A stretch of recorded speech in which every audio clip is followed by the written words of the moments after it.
Selamat datang di Yasmin Bercerita, tempat di mana kisah-kisah seru, misteri, dan inspirasi akan menemani harimu.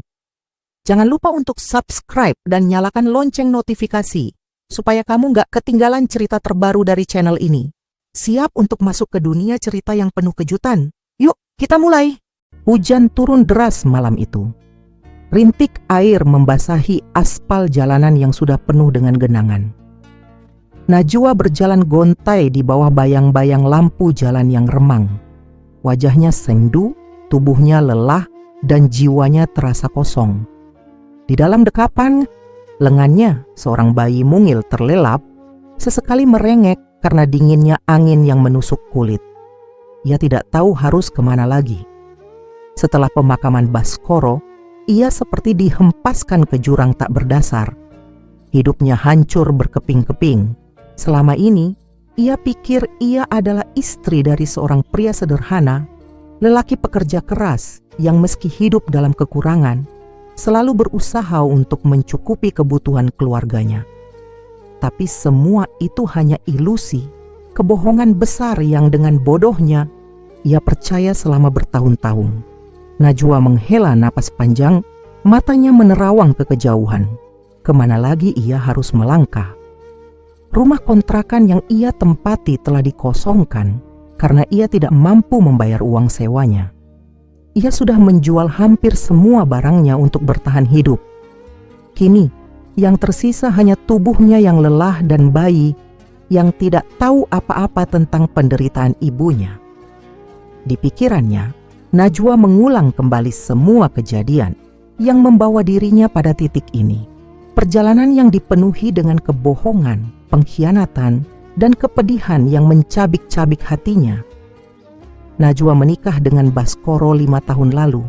Ia bukan gadis kaya, hanya anak seorang buruh pabrik yang hidup pas-pasan. Saat Baskoro datang, melamarnya, ia melihat harapan di mata lelaki itu. Seorang pria yang penuh tanggung jawab, lembut, dan tampak berjuang untuk masa depan mereka. Mereka tinggal di rumah kontrakan kecil di pinggiran kota. Baskoro bekerja serabutan, kadang menjadi sopir, kadang berjualan kecil-kecilan.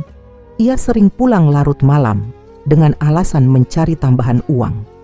Najwa percaya, ia terlalu mencintai lelaki itu untuk mempertanyakan segala hal. Namun, selama 5 tahun pernikahan mereka, Najwa sering merasa ada yang ganjil. Setiap kali ia bertanya tentang keluarga suaminya, Baskoro selalu menghindar. "Aku tidak punya siapa-siapa," katanya dengan nada pahit. "Ayah dan ibuku sudah lama meninggal. Aku hanya anak jalanan yang berjuang sendiri." Najwa tidak pernah menaruh curiga. Ia menerima suaminya apa adanya, bahkan saat mereka harus hidup dengan keuangan yang selalu pas-pasan. Ia tidak pernah meminta hal-hal yang mewah. Baginya, kebahagiaan adalah bisa bersama Baskoro dan anak mereka. Namun semua keyakinan itu hancur ketika Baskoro meninggal dalam kecelakaan tragis.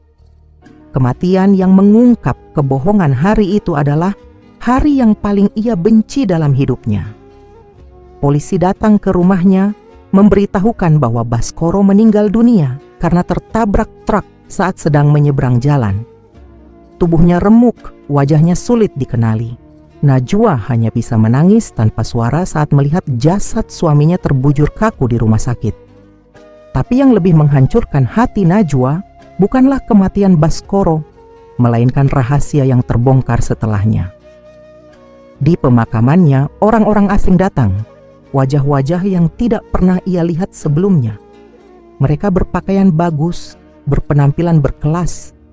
Seorang pria tua berdiri di antara mereka, menatap Najwa dengan sorot mata tajam. "Jadi ini istrimu?" tanya pria itu sinis.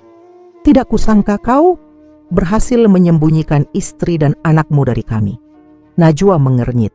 "Maaf, bapak ini siapa?" Pria itu tertawa kecil, tatapannya menusuk ke dalam jiwa Najwa. "Aku saudara sepupunya. Kau benar-benar tidak tahu siapa suamimu, ya?" Najwa menggeleng, kebingungan. Pria itu mendekat, suaranya lirih namun mengandung racun yang mematikan. Baskoro bukan pria miskin, Nyonya. keluarganya adalah keluarga terkaya di desa. Ayahnya, Hasan, adalah kepala adat yang paling dihormati. Ibunya, Jannah, adalah seorang wanita terpandang, tapi ia memilih kabur, meninggalkan semuanya. Darah Najwa berdesir. Ia merasa kepalanya berputar.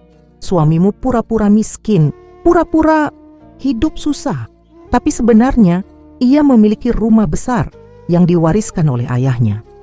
Rumah yang kau bahkan tidak tahu keberadaannya. Jantung Najwa berdegup kencang.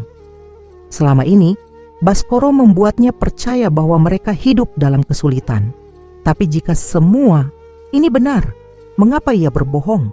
Mengapa ia meninggalkannya dalam penderitaan?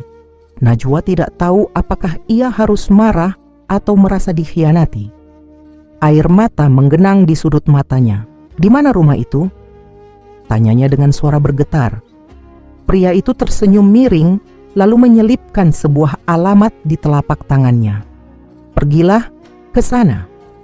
Lihat sendiri warisan suamimu. Sekarang, dengan alamat itu di genggaman, Najwa berdiri di tepi jalan, pikirannya penuh dengan kebingungan. Haruskah ia pergi ke rumah itu? Ia menatap bayi mungilnya yang tertidur dalam gendongannya. Haidar adalah satu-satunya alasan ia tetap bertahan. Tapi bagaimana jika rumah itu bisa menjadi tempat baru bagi mereka? Bagaimana jika rumah itu bisa mengakhiri penderitaannya? Ia meneguhkan hatinya. Tidak ada lagi yang bisa ia andalkan. Ia harus mencari jawaban. Dengan langkah berat, ia mulai berjalan menuju babak baru dalam hidupnya, tanpa tahu bahwa di balik rumah warisan itu ada kegelapan yang menunggu. Najwa masih tidak percaya dengan apa yang terjadi. Sepanjang perjalanan pikirannya penuh dengan tanya. Hujan gerimis terus turun seolah menambah beban hatinya yang semakin berat. Jalanan basah dan udara terasa semakin dingin. Syal tipis yang ia kenakan tidak cukup untuk menghangatkan tubuhnya yang menggigil, bukan hanya karena cuaca, tetapi karena ketakutan yang perlahan merayapi tubuhnya.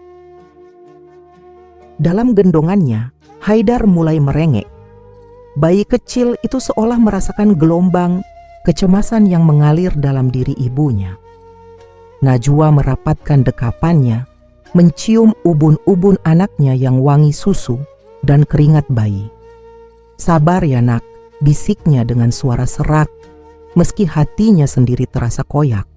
Ia tidak tahu apakah keputusan ini benar, mengunjungi rumah warisan yang bahkan tidak pernah disebutkan oleh suaminya semasa hidup. Tapi ia tidak punya pilihan lain. Setelah semua kebohongan yang terbongkar, ia harus melihatnya dengan mata kepalanya sendiri. Ia harus tahu apakah selama ini ia hanya istri yang dibohongi, atau ada alasan lain yang membuat Baskoro menyembunyikan segalanya. Mobil travel yang ia tumpangi berguncang hebat saat melewati jalanan desa yang becek. Desa tempat rumah itu berada terasa begitu asing, sunyi, dan mencekam. Tidak ada banyak orang di luar rumah, hanya beberapa lelaki tua yang duduk di warung kopi kecil, memandangnya dengan tatapan penuh selidik saat ia turun dari mobil. Najwa menelan, ludah, lalu menarik napas dalam. Pakaian yang ia kenakan sudah basah terkena gerimis, membuat tubuhnya semakin kedinginan. "Bu, mau kemana?" Sopir mobil travel itu bertanya. Nada suaranya penuh keraguan. Najwa mengangkat secari kertas yang berisi alamat rumah warisan itu. "Ke rumah ini, Pak." Seketika wajah sang sopir berubah pucat. Tatapannya langsung berubah ketakutan. "Bu, yakin mau ke sana?" "Dek." Hati Najwa langsung berdegup kencang. Kenapa sopir ini tiba-tiba terlihat ketakutan? Apa yang salah dengan rumah itu? "Iya, Pak, saya harus ke sana," jawabnya ragu-ragu. Sopir itu menatapnya lama sebelum akhirnya menggeleng pelan. "Hati-hati, Bu," katanya singkat sebelum bergegas menyalakan mesin mobil dan pergi begitu saja. Najwa hanya berdiri di pinggir jalan dengan tubuh kaku. Ia memandang sekitar. Desa ini begitu asing. Pepohonan rimbun berjejer di sepanjang jalan, memberikan kesan suram yang semakin membuatnya gelisah. Rumah-rumah di desa ini tampak tua, sebagian berdinding kayu dengan cat yang mengelupas. Seolah desa ini berhenti dalam waktu yang lama, membiarkan sejarah kelamnya tetap membekas di setiap sudut. Tak ada pilihan lain, Najwa mulai berjalan mengikuti alamat yang tertera. Langkahnya berat, jantungnya berdegup lebih cepat seiring semakin dalam ia masuk ke dalam desa. Beberapa warga menatapnya dengan pandangan aneh, seolah mereka mengenal wajahnya, meskipun ia tidak pernah menginjakkan kaki di desa ini sebelumnya. Ia akhirnya tiba di depan rumah yang dimaksud. Jantung Najwa hampir berhenti berdetak saat menatap bangunan itu. Rumah besar itu berdiri megah, tetapi terasa begitu dingin dan sunyi. Berbeda dengan rumah-rumah di sekitarnya, rumah ini lebih besar, lebih luas, namun lebih gelap. Bangunannya masih kokoh, tetapi aura yang mengelilinginya terasa begitu menyeramkan. Halaman rumah dipenuhi ilalang yang tumbuh liar, menunjukkan bahwa rumah ini sudah lama ditinggalkan. Pintu gerbangnya besar dan berat, terbuat dari besi tua yang mulai berkarat. Najwa menelan ludah. Mengapa suaminya tidak pernah menceritakan tentang rumah ini? Mengapa rumah ini seolah menjadi rahasia yang dijaga rapat? Dengan tangan gemetar, ia mendorong gerbang besi itu. Bunyi deritannya terdengar menyayat, memecah kesunyian yang sejak tadi mendekap desa. Najwa melangkah masuk dengan hati-hati, menggendong Haidar lebih erat. Saat itu juga, angin bertiup lebih kencang, seolah menyambutnya dengan bisikan yang menggetarkan hati. Ia melangkah menuju pintu utama rumah, lalu mengetuknya perlahan. Tidak ada jawaban. Hanya suara angin yang berbisik di antara dedaunan. Najwa meraih gagang pintu dan mendorongnya. Pintu itu tidak terkunci.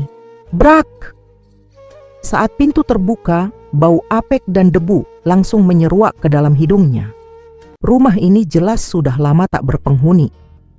Langkah Najwa ragu-ragu saat memasuki ruangan pertama. Ruangan itu luas, dengan lantai marmer yang dulunya pasti indah, tetapi kini penuh dengan debu dan retakan. Perabotan di dalamnya masih lengkap, tetapi semuanya tertutup kain putih yang sudah menguning.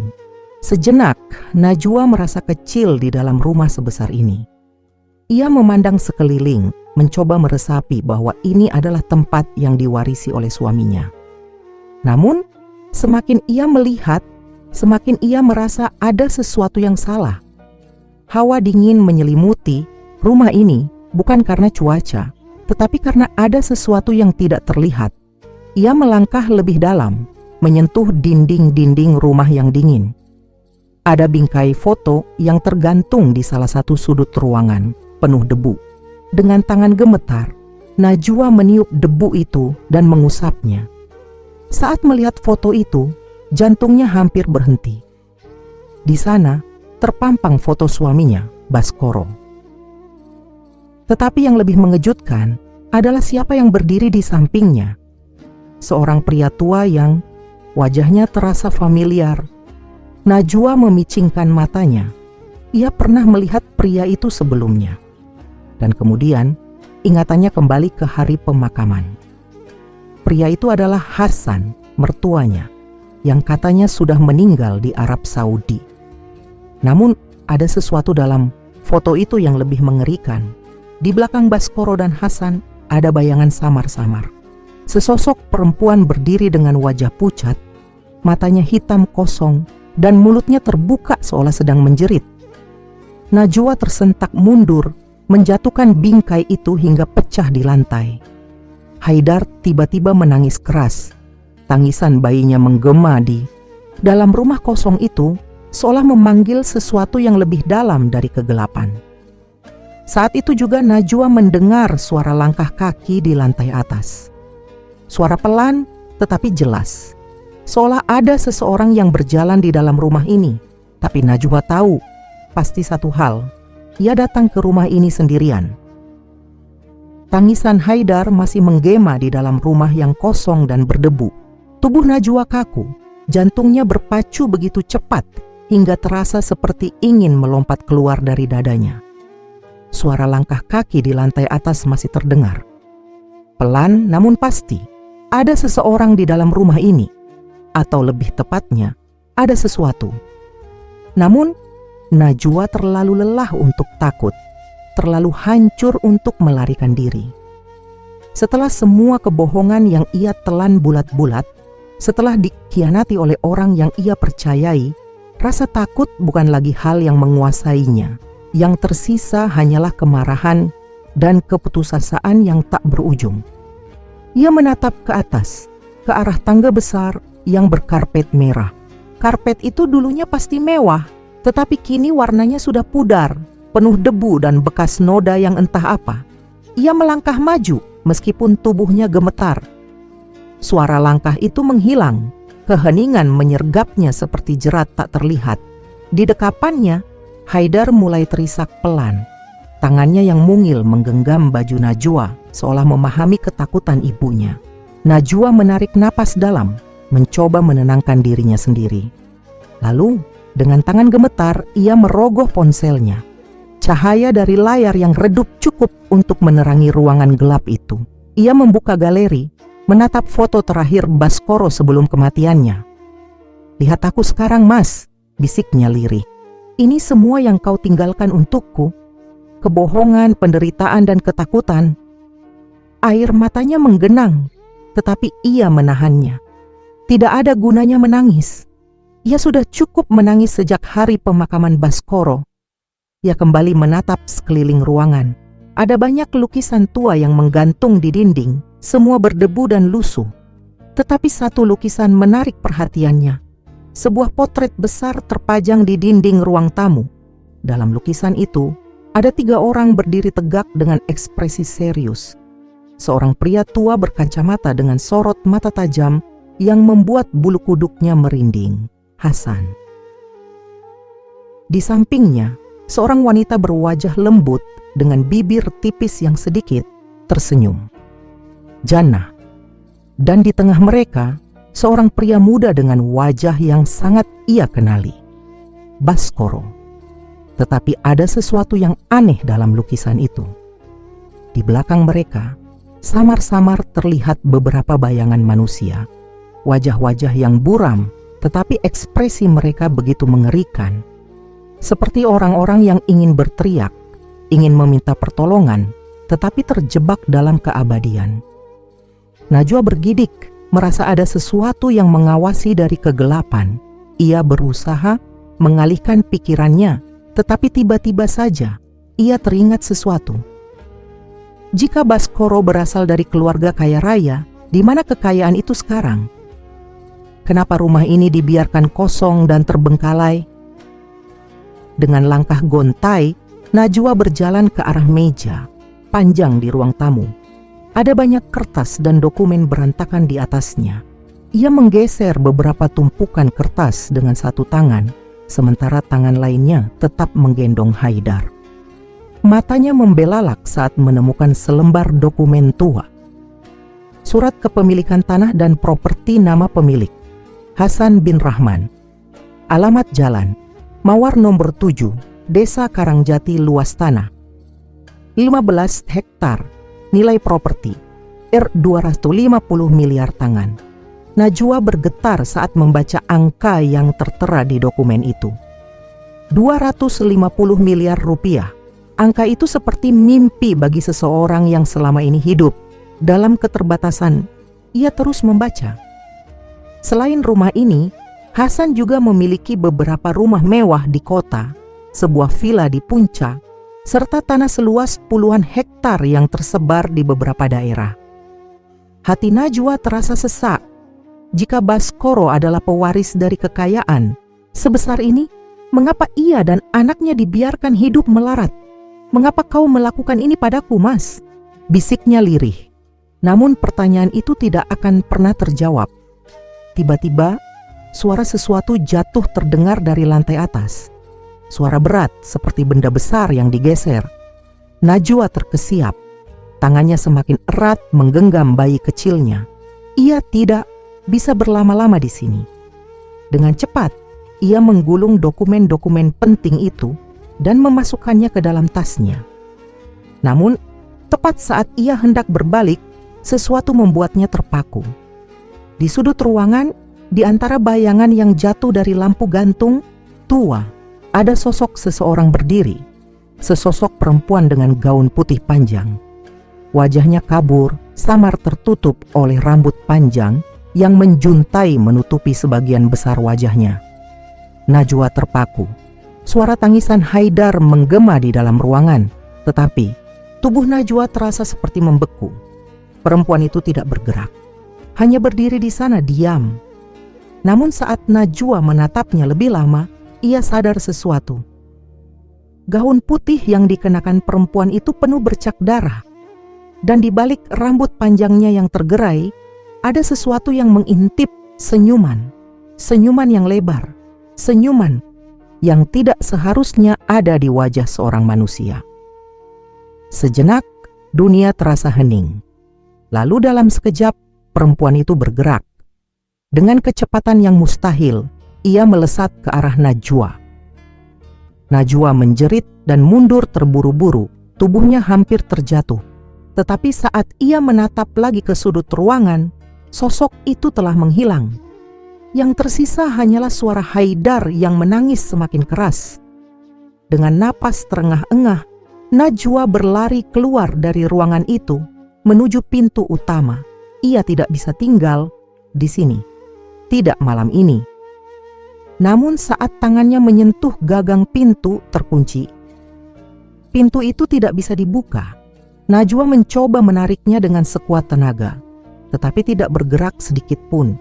Angin di dalam rumah semakin kencang, dan di belakangnya terdengar suara langkah kaki mendekat.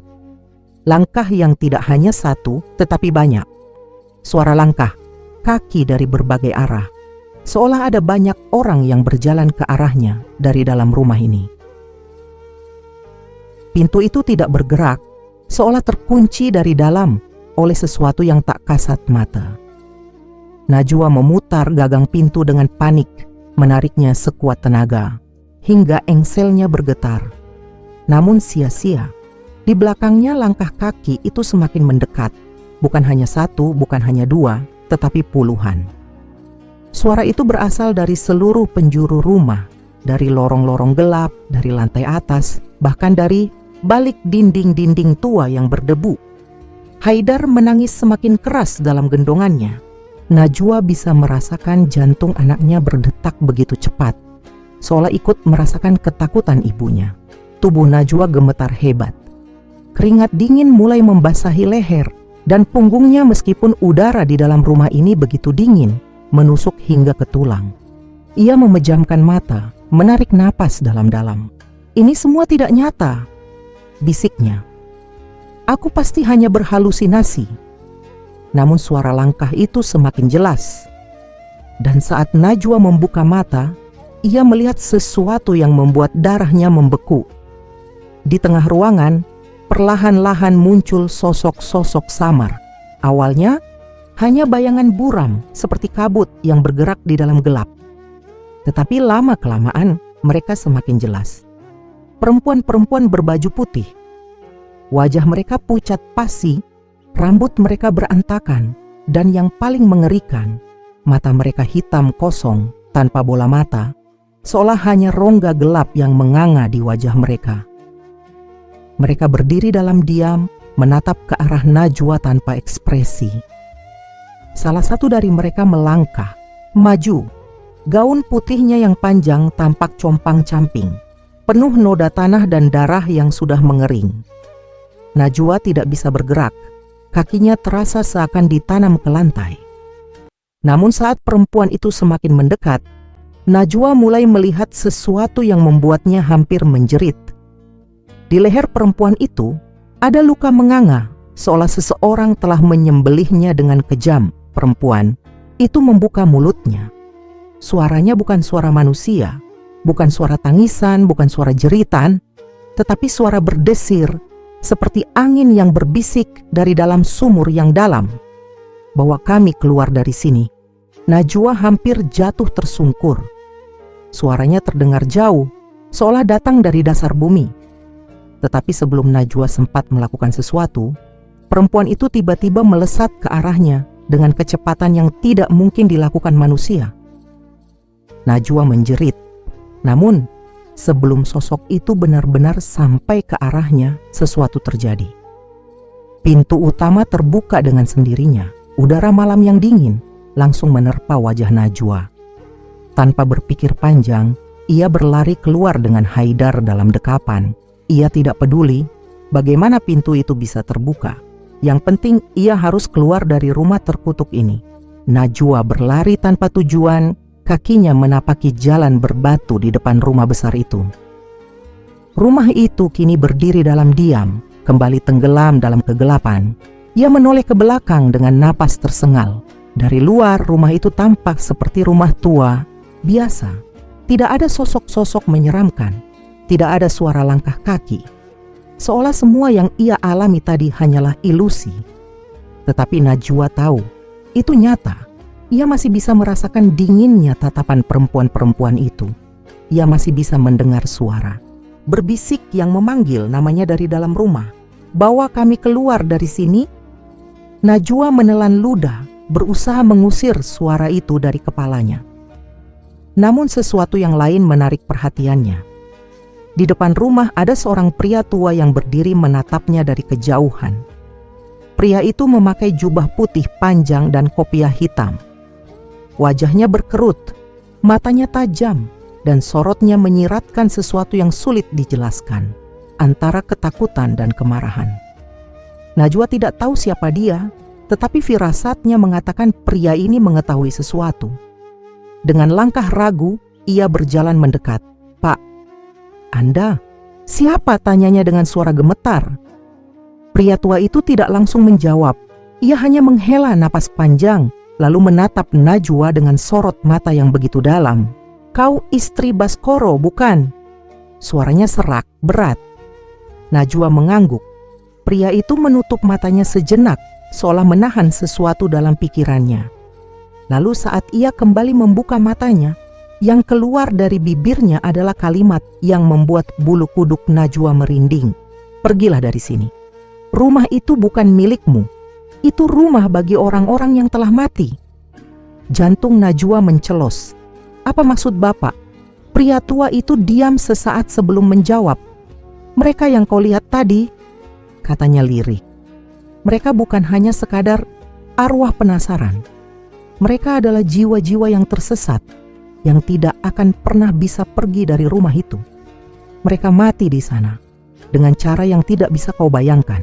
Najwa merasa kepalanya berputar. "Apa maksudnya?" bisiknya. Pria tua itu menatapnya dengan sorot penuh kesedihan. "Kau harus tahu sesuatu, Nak. Rumah itu bukan sekadar rumah warisan. Itu adalah tempat pembantaian." Napas Najwa tercekat. Itu tempat di mana perempuan-perempuan yang tak berdaya disiksa, diperkosa, dan dibunuh tanpa belas kasihan. Lanjutnya. Najwa hampir terjatuh mendengar kata-kata itu. Dan yang lebih buruk lagi, pria itu melanjutkan dengan suara bergetar, "Mertuamu Hasan dan Jannah bukanlah orang baik seperti yang kau kira." Najwa merasa dunia di sekelilingnya runtuh. Tidak mungkin, suaranya nyaris tak terdengar. Pria tua itu mengangguk perlahan, matanya penuh dengan kesedihan. Itulah alasan mengapa Baskoro tidak pernah membawa pulang kekayaannya. Ia ingin melupakan semua ini. Ia ingin meninggalkan warisan berdarah itu, tetapi sesuatu menahannya. Najwa menelan ludah. Menahannya, pria tua itu kembali menghela napas panjang. "Kau tahu kan kalau ayah mertuamu meninggal saat naik haji di Arab Saudi?" Najwa mengangguk pelan. "Itu kebohongan." Najwa menatap pria itu dengan mata melebar. "Hasan tidak pernah meninggal di Arab Saudi. Ia mati di rumah itu." Suasana mendadak hening. Najwa bisa mendengar suara angin yang berdesir di antara pepohonan. Tetapi yang paling jelas ia dengar adalah suara degup jantungnya yang begitu keras di dadanya. Jika Hasan tidak meninggal di Arab Saudi, lalu apa yang sebenarnya terjadi? Najwa menatap bayangannya di cermin besar, berbingkai emas yang berdiri megah di sudut kamar. Rambutnya yang hitam pekat tergerai sempurna di bahunya, jatuh dengan lembut seperti sutra. Gaun satin merah yang membalut tubuhnya memperlihatkan lekuk tubuh yang sempurna, menjadikannya tampak seperti ratu di dalam istananya sendiri. Siapa sangka, dulu ia hanyalah seorang perempuan biasa, seorang istri yang hidup dalam keterbatasan, seorang janda yang terlunta-lunta bersama bayinya. Tapi kini, semua telah berubah. Ia adalah seorang konglomerat, wanita paling berkuasa di kota ini, dan semua mata tertuju padanya. Kilauan berlian menghiasi jemarinya, emas berkilau melingkar di pergelangan tangannya. Setiap langkahnya bergaung di marmer mahal yang menghampar luas di dalam rumah mewahnya, bukan istananya. Rumah warisan mertuanya yang dulu tampak suram dan penuh kegelapan kini telah berubah total. Dinding-dinding yang dulunya berdebu dan dingin kini dihiasi dengan ukiran emas. Lampu kristal menggantung di setiap sudut, dan aroma ruangan selalu dipenuhi oleh wangi mawar putih dari lilin aromaterapi berkelas. Tak ada lagi bayangan-bayangan mengerikan, tak ada lagi bisikan-bisikan menyeramkan di malam hari. Seolah semua kengerian itu telah pergi, atau mungkin Najwa telah terbiasa hidup berdampingan dengan mereka. Ia tak peduli. Dunia nyata lebih indah daripada dunia yang telah mati. Dan di dunia nyata, ia adalah ratu. Ia adalah simbol kekuatan, kecantikan, dan kemewahan yang tidak terjangkau oleh siapapun. Para lelaki menatapnya dengan kagum. Mereka yang dulu menganggapnya tak berharga, kini berlomba-lomba untuk mendapatkan perhatiannya. Para pria dari kalangan pejabat, pengusaha, bahkan tokoh-tokoh berpengaruh, semuanya ingin mendekatinya, ingin merasakan pesonanya yang tak tertandingi. Tapi Najwa bukanlah perempuan lemah yang bisa dipermainkan. Ia menikmati permainan ini. Ia menikmati bagaimana para pria mendatanginya dengan sejuta pujian dan harapan, hanya untuk dibuat kecewa ketika ia mengabaikan mereka begitu saja. Baginya, kekuatan sejati bukanlah sekadar harta, bukan sekadar perhiasan dan kemewahan yang ia miliki. Kekuatan sejati adalah kemampuannya untuk mengendalikan orang-orang di sekitarnya. Dan itu yang ia lakukan sekarang. Dulu, ia hidup dalam kesengsaraan. Kini, ia membuat orang-orang merasakan bagaimana rasanya tidak bisa mendapatkan sesuatu yang mereka inginkan. Dan yang lebih ironis, para lelaki itu justru semakin tergila-gila padanya. Mereka tergila-gila pada auranya yang tak tersentuh, pada pesonanya yang tak bisa dimiliki begitu saja. Sama seperti Najwa tergila-gila pada kehidupannya yang baru. Pesta malam itu diadakan di taman belakang rumahnya yang luas. Kolam renang berbentuk oval dengan air sejernih kristal bersinar indah di bawah sinar lampu-lampu gantung yang mewah. Para tamu berpakaian rapi dengan jas mahal dan gaun berkelas, menikmati malam yang penuh dengan kemewahan. Di tengah pesta, Najwa berdiri di atas balkon rumahnya, menatap ke bawah dengan tatapan bangga. Ia adalah pusat perhatian. Ia adalah simbol keanggunan, kekuatan, dan kemewahan. Seorang pria tampan mendekatinya.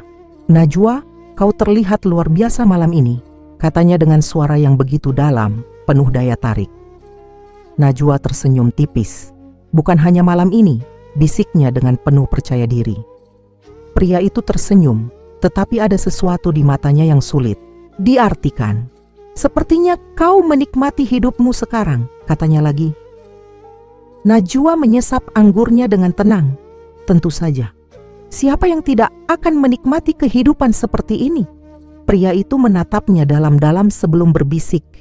"Tapi, kau tidak takut, Najwa?" Najwa mengerutkan kening. "Takut?" Pria itu mendekat, suaranya hampir tak terdengar. "Kekayaan ini datang dari sesuatu yang gelap, dari rumah yang menyimpan rahasia besar." Dada Najwa berdegup keras. Ia menatap pria itu dengan waspada. Siapa dia? Dari mana ia tahu tentang rahasia rumah ini? Namun sebelum Najwa sempat bertanya, Pria itu tersenyum, lalu melangkah mundur dan kembali ke keramaian. Najwa tetap berdiri di tempatnya. Tatapannya tak lepas dari pria itu. Untuk pertama kalinya sejak menikmati kemewahan ini, sesuatu di dalam dirinya berbisik, "Kau belum benar-benar bebas, Najwa." Ia menoleh ke arah rumahnya. Di lantai atas, di salah satu jendela yang mengarah ke kamar lamanya, ia melihat sesuatu yang membuat darahnya membeku. Seseorang sedang berdiri di sana. Seorang perempuan bergaun putih. Najwa menahan napas. Ia tahu perempuan itu tidak diundang ke pestanya. Dan ia tahu perempuan itu bukanlah manusia biasa.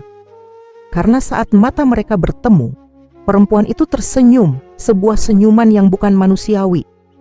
Lalu ia menghilang begitu saja. Najwa merasakan angin dingin berembus, menusuk hingga ke tulangnya. Pesta masih berlangsung, tawa masih terdengar di sekelilingnya. Tetapi Najwa tahu, kegelapan itu belum benar-benar hilang.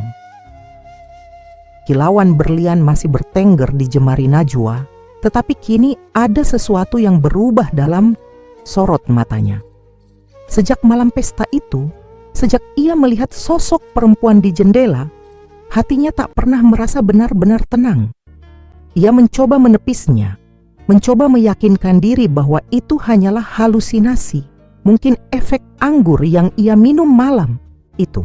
Tapi ada sesuatu yang mengusik batinnya. Pria itu, siapa dia? Bagaimana dia bisa tahu rahasia rumah ini? Dan yang lebih mengerikan, mengapa setelah ia berbicara dengan pria itu, sosok perempuan itu muncul? Malam semakin larut. Najwa berbaring di ranjang mewahnya.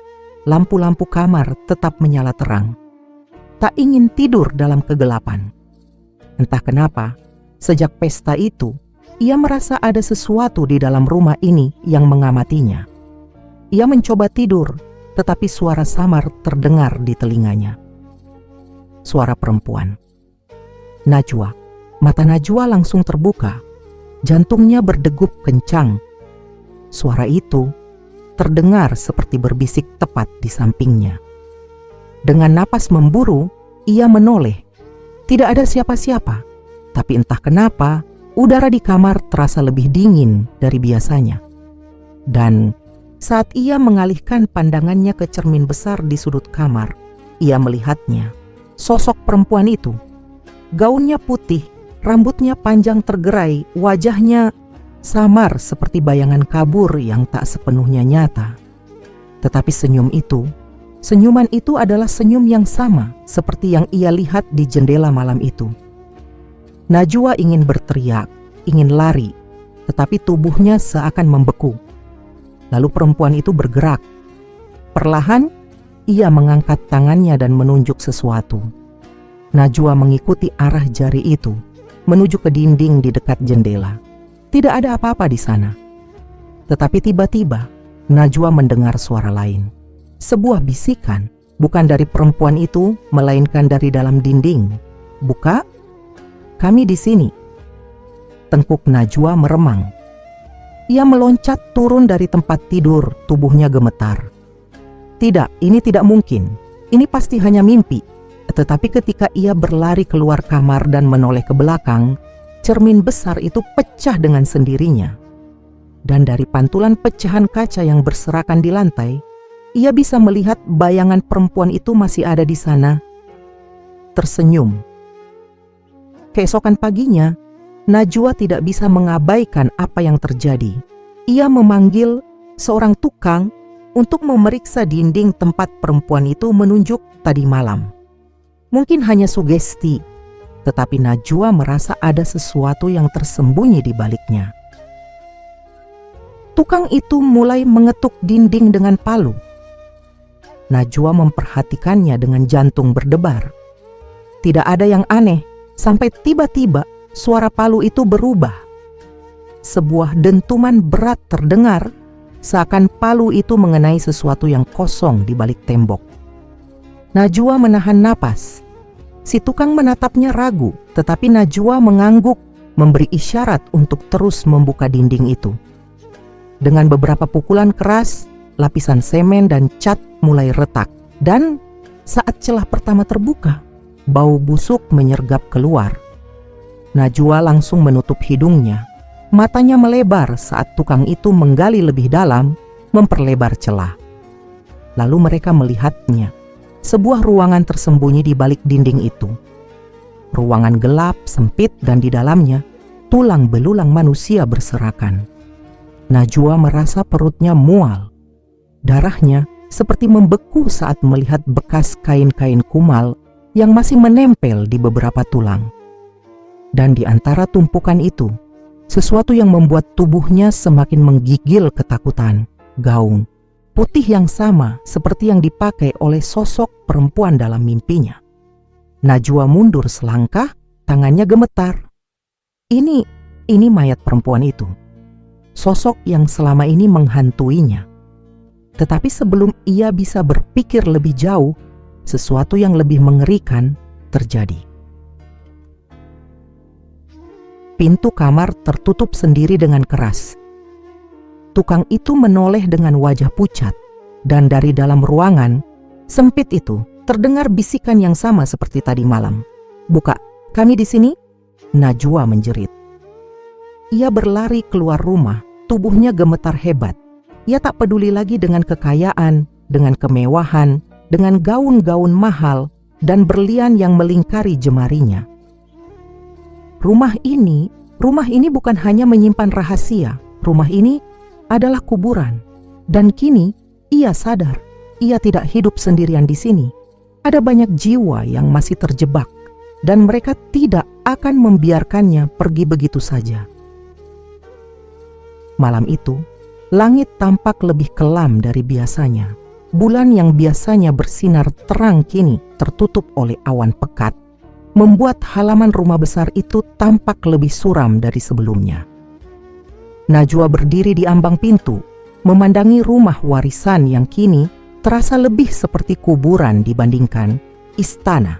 Kekayaan yang dulu membuatnya mabuk kepayang kini terasa tidak berarti. Ada sesuatu di dalam rumah ini, sesuatu yang lebih besar dari sekadar harta dan kemewahan. Rahasia yang terkubur dalam dinding-dinding rumah ini belum sepenuhnya terungkap, dan Najwa tahu, semakin dalam ia menggali, semakin dalam pula ia akan terseret ke dalam kegelapan. Sejak ditemukannya ruangan tersembunyi di balik dinding kamar, Najwa mulai dihantui lebih dari sekadar suara-suara aneh. Setiap malam, ia mendengar jeritan. Jeritan perempuan yang terputus-putus seakan berasal dari tempat yang sangat jauh, namun cukup dekat untuk membuat bulu kuduknya meremang. Kadang-kadang, saat ia berjalan melewati koridor panjang menuju kamarnya, ia bisa merasakan sesuatu berjalan di belakangnya. Langkah kaki ringan, tetapi cukup nyata untuk membuatnya berani menoleh. Namun setiap kali ia berbalik, tidak ada siapa-siapa. Hanya angin dingin yang berembus perlahan, seperti napas seseorang yang berdiri tepat di belakang telinganya. Najwa mulai kehilangan tidur. Matanya semakin cekung, kulitnya yang dulu bercahaya mulai terlihat pucat. Namun ketakutannya tidak hanya berasal dari gangguan makhluk tak kasat mata. Ia mulai mencurigai orang-orang di sekitarnya. Siapa sebenarnya pria yang berbicara padanya di pesta itu? Mengapa dia tahu sesuatu tentang rumah ini? Dan lebih penting lagi, apakah ada orang lain yang tahu tentang rahasia kelam keluarga mertuanya? Najwa memutuskan untuk mencari jawaban. Ia pergi ke desa, menemui beberapa orang tua yang masih hidup, dan mengenal Hasan, mertuanya. Namun anehnya, setiap kali ia menanyakan tentang sejarah rumah itu, para tetua desa menjadi gelisah. Mereka tidak mau berbicara. Salah satu wanita tua bahkan menatapnya dengan mata berkaca-kaca sebelum berbisik, "Anak muda, jangan kau gali sesuatu yang sudah seharusnya dikubur. Apa yang terjadi di rumah itu sudah berlalu. Jangan biarkan mereka kembali." Najwa bergidik. Siapa mereka yang dimaksud? Tapi sebelum ia bisa bertanya lebih jauh, perempuan tua itu langsung bangkit dan meninggalkannya sendirian di bangku kayu dekat pasar desa. Namun satu hal yang membuat Najwa semakin curiga adalah bagaimana para warga desa tampak takut setiap kali ia menyebut nama mertuanya. Ada sesuatu yang mereka sembunyikan, dan Najwa tahu ia harus menemukannya sendiri. Malam itu, Najwa duduk di ruang kerja rumahnya, menatap berkas-berkas lama yang ia temukan di salah satu lemari tua di gudang. Kebanyakan hanyalah dokumen biasa, sertifikat tanah, surat kepemilikan rumah, serta kontrak bisnis milik Hasan. Namun, saat ia menggeser tumpukan kertas-kertas itu, sesuatu menarik perhatiannya. Sebuah buku catatan tua, kulitnya lusuh, kertas-kertasnya mulai menguning. Namun saat ia membuka halaman pertama, jantungnya seolah berhenti berdetak. Buku ini adalah milik Hasan. Dan yang lebih mengejutkan, halaman pertama dimulai dengan sebuah kalimat yang membuat tubuh Najwa membeku. Mereka datang malam ini. Seperti biasa, gadis-gadis itu menangis, memohon untuk dilepaskan. Tapi aku tahu, tidak ada jalan keluar bagi mereka. Napas Najwa tercekat. Dengan tangan gemetar, ia membalik halaman demi halaman, membaca setiap catatan yang tertulis dalam tulisan tangan Hasan yang rapi dan tegas. Semakin dalam ia membaca, semakin besar rasa ngeri yang menjalar dalam tubuhnya. Buku itu adalah sebuah jurnal yang mencatat bagaimana Hasan dan orang-orangnya menculik para TKW yang pulang dari luar negeri. Bagaimana mereka mengurung mereka di ruang tersembunyi di rumah ini sebelum mereka akhirnya dibunuh atau dikorbankan untuk sesuatu yang lebih mengerikan. Najwa merasa mual. Dunia berputar di sekelilingnya. Rumah ini bukan hanya sekadar tempat tinggal keluarga suaminya. Rumah ini adalah tempat pembantaian. Dan lebih buruk dari itu, ada sesuatu di balik semua ini, sesuatu yang lebih besar dari Hasan. Sebuah rahasia yang bahkan tidak bisa dijelaskan dengan logika manusia. Dan tiba-tiba, angin dingin berembus dari jendela yang terbuka. Lilin di meja mulai bergetar, lalu redup, dan dari balik kegelapan di sudut ruangan, terdengar suara samar yang membuat darah Najwa membeku. Suara tawa pelan yang berubah menjadi jeritan panjang yang memilukan. Najwa tersentak, ia menoleh dengan mata membelalak. Di sudut ruangan itu, seorang perempuan berdiri, gaun putihnya sobek di beberapa bagian. Wajahnya rusak, matanya kosong, tetapi bibirnya tertarik dalam sebuah senyum mengerikan. Perempuan yang selama ini menghantuinya. Namun kali ini, ia tidak hanya melihatnya dari kejauhan. Perempuan itu bergerak mendekat, langkahnya lambat seperti melayang. Di atas lantai kayu, Najwa ingin berlari, tetapi tubuhnya membeku. Perempuan itu kini hanya berjarak beberapa langkah darinya. Dan saat mereka bertatapan, suara itu terdengar lagi. "Kami di sini." Najwa ingin berteriak, tetapi suaranya tercekat di tenggorokan. Dan sebelum kesadarannya hilang, sesuatu berbisik di telinganya. Suara yang lebih dalam, lebih dingin, dan bukan milik perempuan itu. "Kau sudah menggali terlalu dalam, Najwa." Lalu semuanya menjadi gelap. Gelap. Hanya kegelapan pekat yang menyelimuti kesadaran Najwa.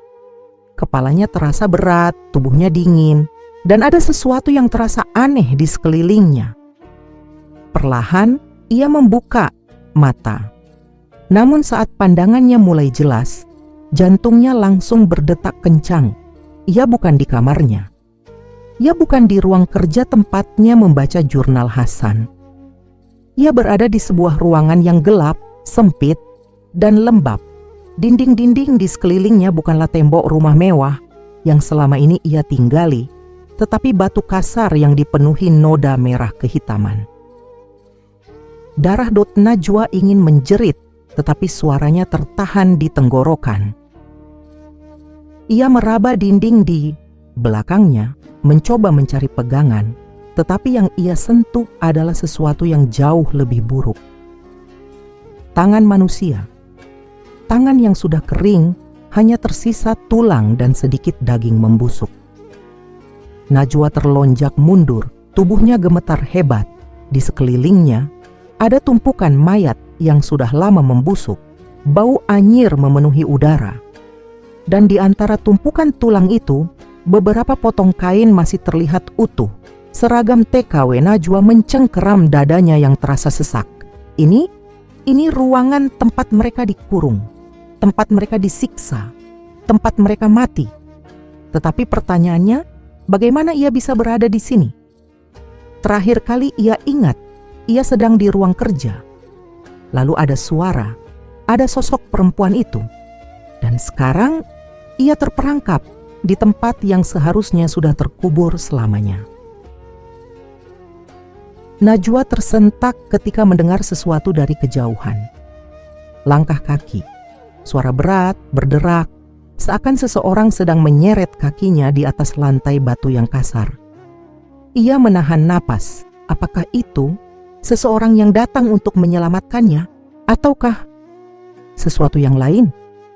Suara itu semakin mendekat.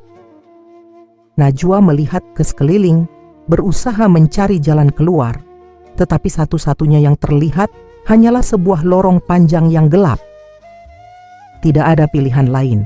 Ia harus lari. Dengan napas tersengal, ia mulai berlari menelusuri lorong sempit itu. Bau anyir dan busuk semakin menusuk hidungnya, tetapi ia tidak peduli. Satu-satunya pikirannya saat ini hanyalah keluar dari tempat ini. Namun saat ia berlari, suara langkah kaki itu semakin cepat. Seseorang atau sesuatu sedang mengikutinya. Dan saat ia melirik ke belakang, matanya membelalak. Sosok itu ada di sana. Sosok yang besar, tinggi, dengan wajah yang tidak bisa ia lihat dengan jelas. Namun dari siluetnya, Najwa bisa melihat tangan besar itu memegang sesuatu. Golok. Najwa semakin mempercepat langkahnya, meskipun tubuhnya mulai lemas. Lorong itu terasa semakin panjang, seolah tidak berujung. Tetapi di depan sana, Najwa bisa melihat sebuah pintu kayu, tua yang setengah terbuka. Mungkin itu jalan keluarnya. Dengan sisa tenaganya, ia mendorong pintu itu dan berlari masuk. Dan saat ia membanting pintu di belakangnya, suara langkah kaki itu berhenti. Henning dan Najwa berdiri terengah-engah di dalam ruangan baru itu. Matanya mulai menyesuaikan diri dengan cahaya remang-remang yang berasal dari celah kecil di atas. Ruangan ini berbeda dari lorong tadi. Tidak ada mayat, tidak ada bau busuk, hanya sebuah ruangan luas dengan dinding batu yang kokoh. Dan di tengah ruangan ada sesuatu yang menarik perhatiannya, sebuah meja kayu besar. Di atasnya ada beberapa benda yang tampak seperti peralatan ritual. Lilin-lilin hitam yang sudah meleleh, mangkok besar berisi sesuatu yang tampak seperti darah yang sudah mengering. Dan di tengah meja itu tergeletak sesuatu yang membuat tubuh Najwa membeku. Sebuah buku, bukan jurnal Hasan. Buku ini lebih tua. Sampulnya berwarna merah gelap, seolah terbuat dari kulit manusia. Dan saat Najwa mendekat dan membuka halaman pertama, sebuah tulisan dalam aksara kuno terbaca di sana. Namun yang membuatnya semakin ngeri adalah halaman berikutnya penuh dengan nama-nama. Nama-nama perempuan, beberapa ia kenali dari dokumen yang pernah ia lihat. Mereka adalah nama-nama Tekide yang dinyatakan hilang bertahun-tahun lalu. Dan di bawah nama mereka ada tanggal-tanggal kematian. Najwa menutup mulutnya dengan tangan gemetar.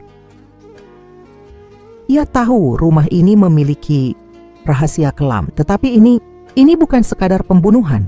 Ini adalah ritual Hasan, dan orang-orangnya bukan sekadar membunuh para perempuan ini. Mereka mengorbankan mereka untuk sesuatu yang lebih besar, sesuatu yang mungkin masih ada di dalam rumah ini. Dan sesuatu itu menginginkan Najwa. Tiba-tiba suara pintu berderit di belakangnya. Najwa menegang. Ia tidak ingin menoleh, Tetapi suara langkah kaki yang semakin mendekat membuatnya tidak punya pilihan lain. Dengan sangat perlahan, ia berbalik, dan di sana berdiri sosok perempuan itu. Gaun putihnya berlumuran darah, wajahnya yang rusak terlihat lebih jelas dalam cahaya remang. Namun kali ini ada sesuatu yang berbeda. Ia tidak sendiri. Di belakangnya, bayangan-bayangan lain mulai bermunculan. Mereka semua adalah perempuan, dengan wajah yang penuh luka, mata kosong, dan tubuh yang tampak setengah hancur. Mereka tidak bergerak, hanya berdiri, menatap Najwa dengan mata penuh kepedihan. Dan tiba-tiba, salah satu dari mereka membuka mulutnya dan berbisik, "Selamat datang Najwa." Seketika, rasa dingin menyelimuti seluruh tubuhnya. Ia ingin lari, tetapi kakinya tidak bisa digerakkan. Dan sebelum ia bisa melakukan apapun, pemandangan di sekelilingnya mulai berubah. Dinding batu yang tadi kokoh mulai memudar. Lorong tempatnya berlari tadi kini berubah menjadi sesuatu yang lebih familiar. Lantai marmer putih, lampu gantung mewah. Ia kembali ke rumahnya, tapi ada yang salah. Semua perabotan tertutup debu, dindingnya penuh noda merah, dan cermin-cermin besar di sepanjang koridor mulai pecah satu persatu. Najwa tidak tahu bagaimana ia bisa kembali. Tetapi satu hal yang ia tahu pasti, rumah ini tidak akan membiarkannya pergi begitu saja. Malam terasa lebih sunyi dari biasanya. Hanya suara napas tersengal Najwa yang terdengar di dalam ruangan yang kini berubah. Ia tahu betul rumah ini memang aneh sejak awal, tetapi malam ini semuanya terasa jauh lebih nyata dan mengerikan. Jantungnya masih berdegup kencang setelah pertemuannya dengan para arwah itu. Bayangan perempuan-perempuan malang yang mengelilinginya, wajah-wajah mereka yang penuh luka, dan suara bisikan yang begitu dingin masih menghantui benaknya. "Selamat datang Najwa." Bisikan itu seperti mengunci raganya di tempat. Tetapi tiba-tiba semuanya menghilang begitu saja. Dan ketika ia sadar, ia sudah berdiri di koridor rumahnya. Namun bukan rumah yang sama seperti sebelumnya. Rumah ini sekarang terlihat tua, lusuh, dan seakan sudah ditinggalkan selama bertahun-tahun. Debu tebal menyelimuti setiap sudut, langit-langit penuh sarang laba-laba, dan di dinding bercak merah pekat mengalir dari atas ke bawah, darah. Najwa menggigit bibirnya, mencoba meyakinkan dirinya bahwa ini semua hanya ilusi. Tetapi langkah kakinya sendiri terasa nyata. Udara dingin yang menyelimuti tubuhnya juga nyata, dan bau anyir darah itu nyata. Dengan gemetar, Najwa mencoba melangkah ke depan. Setiap derit lantai kayu di bawah kakinya terasa menggema di seluruh ruangan.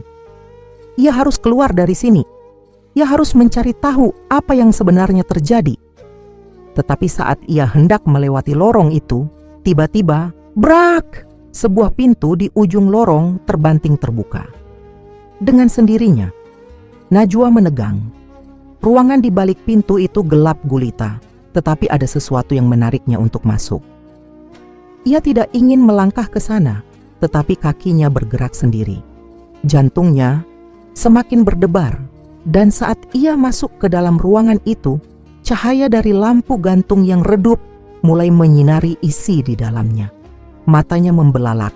Ruangan ini bukan bagian dari rumahnya. Di dalamnya ada banyak sekali tempat tidur besi berjejer, seperti barak, seperti penampungan. Najwa merasakan sesuatu di dalam dadanya mencelos. Ia ingat cerita yang ia temukan sebelumnya tentang para perempuan. Itu tentang TKW yang dikurung sebelum akhirnya menghilang tanpa jejak. Dan di dalam ruangan ini ada sesuatu yang lebih mengerikan. Di salah satu tempat tidur ada sosok perempuan yang duduk membelakanginya. Najwa menahan napas. Ia tidak tahu siapa perempuan itu, tetapi pakaiannya sangat familiar. Seragam TKW, dan ketika perempuan itu perlahan menoleh, Najwa hampir menjerit. Wajah perempuan itu hancur.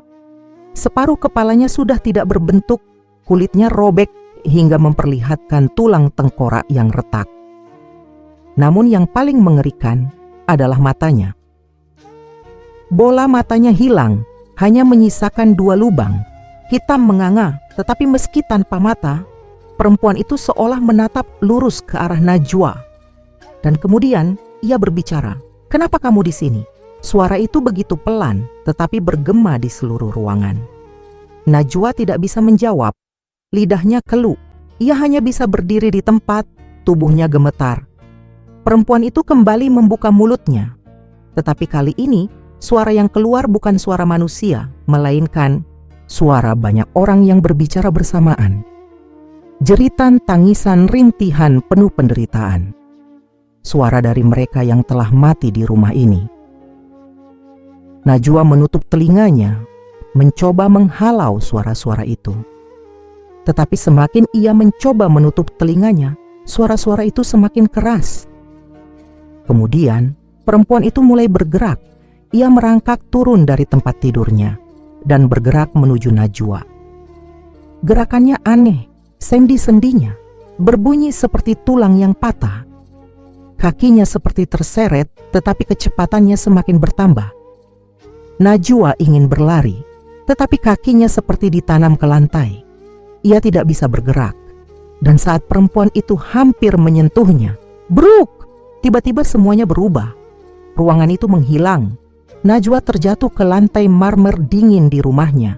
Ia menoleh ke sekeliling dengan panik. Tetapi barak tempat tidur itu sudah hilang. Ia kembali ke rumah lamanya, atau setidaknya sesuatu yang menyerupai rumah lamanya. Tetapi sebelum ia bisa mengatur napasnya, suara lain menggema dari belakangnya. Suara langkah kaki. Perlahan ia menoleh. Dan di sana berdiri sosok yang tidak ingin ia lihat lagi. Hasan, mertua yang selama ini ia kira sudah mati. Tetapi wajah yang ia lihat di depannya bukan wajah Hasan yang ia kenal. Hasan yang ini tampak lebih tua, lebih kurus, dan lebih menyeramkan. Kulitnya berwarna abu-abu pucat, matanya cekung, dan bibirnya pecah-pecah. Namun meski tubuhnya tampak lemah, senyum di wajahnya justru membuat Najwa semakin takut. "Kamu sudah terlalu jauh masuk, Najwa." Suara Hasan begitu tenang, tetapi dingin. Najwa terengah-engah. Apa yang sebenarnya terjadi? Apa yang kau lakukan di rumah ini?" Hasan tersenyum semakin lebar. Ia melangkah maju semakin mendekat. Najwa ingin mundur, tetapi dinding di belakangnya membuatnya tidak bisa bergerak. Hasan menatapnya lurus-lurus. Dan dengan suara yang begitu pelan, ia berbisik, "Kamu juga akan menjadi bagian dari rumah ini." Seketika, pemandangan di sekelilingnya berubah.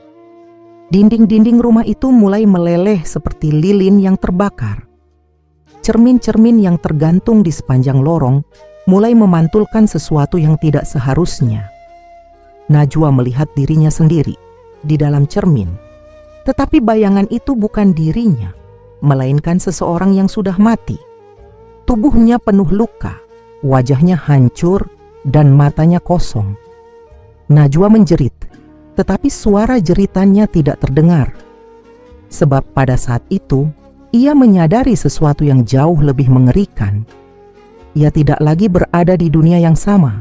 Ia telah ditarik ke dalam sesuatu yang jauh lebih gelap, dan tidak ada jalan keluar. Pagi itu, udara di sekitar rumah terasa berbeda. Setelah malam yang mencekam, Najwa terbangun dengan tubuh lemas dan kepala yang terasa berat. Kejadian semalam masih melekat di pikirannya.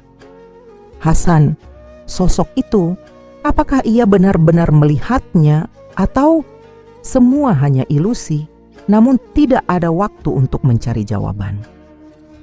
Pagi ini seorang tamu penting datang. Orang yang mengaku sebagai rekan lama almarhum mertuanya, Hasan.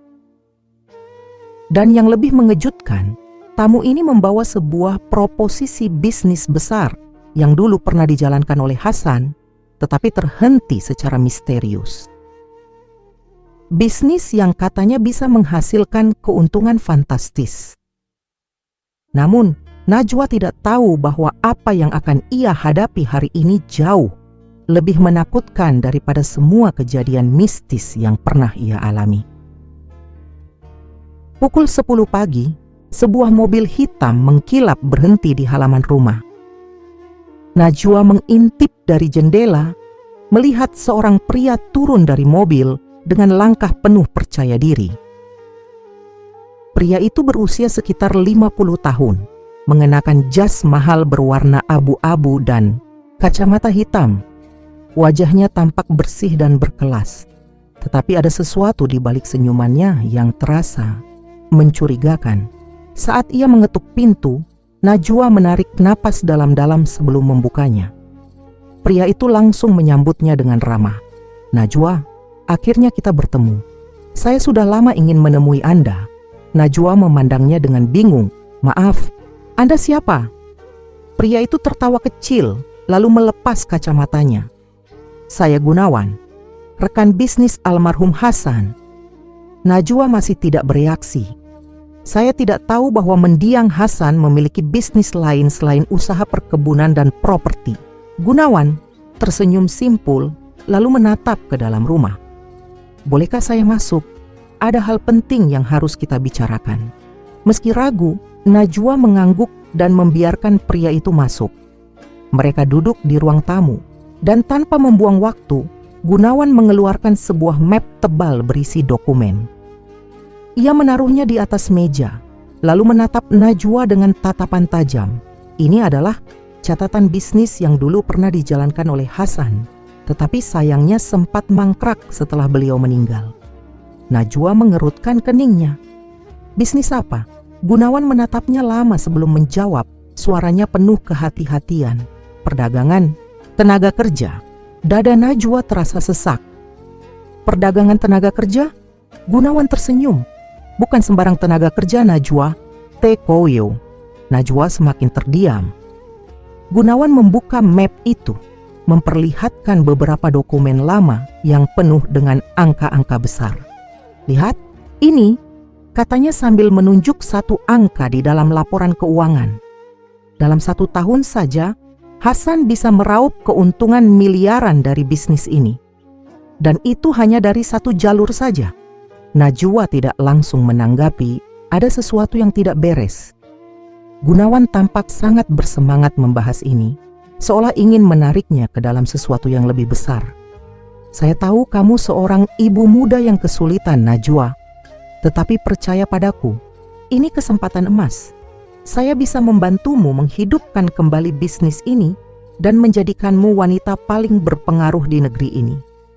Najwa menggeleng pelan. "Tapi, bukankah ini ilegal?" Gunawan tertawa kecil. "Hukum selalu bisa dikendalikan, Najwa. Yang penting adalah bagaimana kita memainkan kartunya." Najwa semakin gelisah. Ia ingin menolak, tetapi sesuatu dalam dirinya juga penasaran. Dengan kekayaan yang berlimpah, ia bisa memberi kehidupan yang lebih baik bagi anaknya. Ia bisa memiliki pengaruh besar. Ia bisa hidup seperti konglomerat sejati. Tetapi di saat bersamaan, sesuatu dalam dirinya berteriak keras untuk menjauh. Ia tahu ada sesuatu yang tidak beres dengan bisnis ini. Dan ia tahu bahwa rumah ini telah menyimpan terlalu banyak rahasia kelam. Lalu tiba-tiba, angin dingin berhembus di dalam ruangan. Dokumen-dokumen di atas meja bergerak, seolah ada yang meniupnya. Gunawan mengernyit. "Angin dari mana ini?" Najwa tidak menjawab. Matanya terpaku pada cermin besar di sudut ruangan. Sebab di dalam pantulan cermin itu, ada sesuatu yang seharusnya tidak ada di ruangan ini. Sosok Hasan berdiri tepat di belakang Gunawan, menatap Najwa dengan tajam. Darah Najwa langsung membeku. Ia ingin berteriak, tetapi suaranya hilang. Gunawan tidak menyadari apapun. Ia terus berbicara tentang bisnis, keuntungan, dan kekayaan yang bisa mereka raih. Tetapi Najwa hanya bisa melihat bayangan Hasan yang semakin mendekat, dan mendekat. Lalu dengan gerakan cepat, Hasan menyentuh pundak Gunawan dari belakang. Dan seketika Gunawan langsung terdiam. Tubuhnya menegang, matanya mendelik ke atas, dan napasnya tersengal-sengal. Najwa menjerit pelan, mundur beberapa langkah. Gunawan mencengkeram dadanya seperti ada sesuatu yang menghimpitnya. Wajahnya berubah merah padam. Ia megap-megap, seolah ada sesuatu yang tidak terlihat sedang mencekiknya.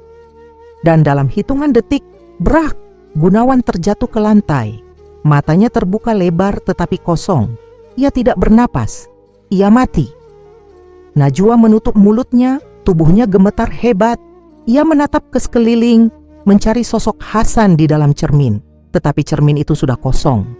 Bayangan Hasan menghilang. Lalu suara lirih terdengar di telinganya. "Jangan sentuh bisnis ini, Najwa, atau kamu akan mengalami nasib yang sama." Najwa menangis tanpa suara. Tangannya bergetar, wajahnya pucat pasi. Gunawan tergeletak tak bernyawa di lantai rumahnya. Dan ia tahu, ini baru permulaan dari sesuatu yang jauh lebih buruk. Hari-hari setelah kematian Gunawan menjadi mimpi buruk bagi Najwa. Ia masih dihantui oleh kejadian mengerikan itu.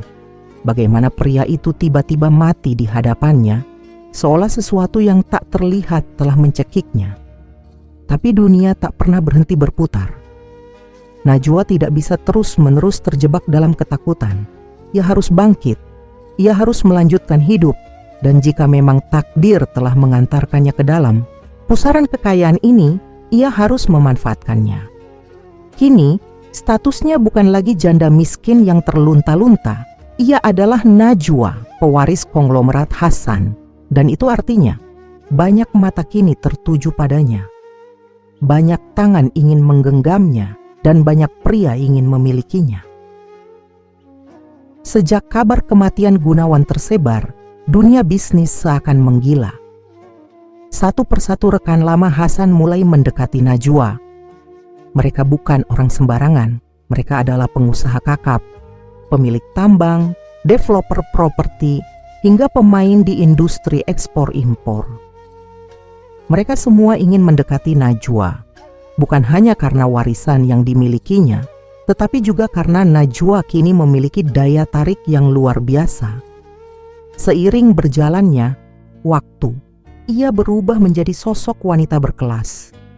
Dengan tubuh semampai, wajah yang selalu terawat, serta aura misterius yang tak bisa dijelaskan, ia menjadi fantasi bagi banyak pria.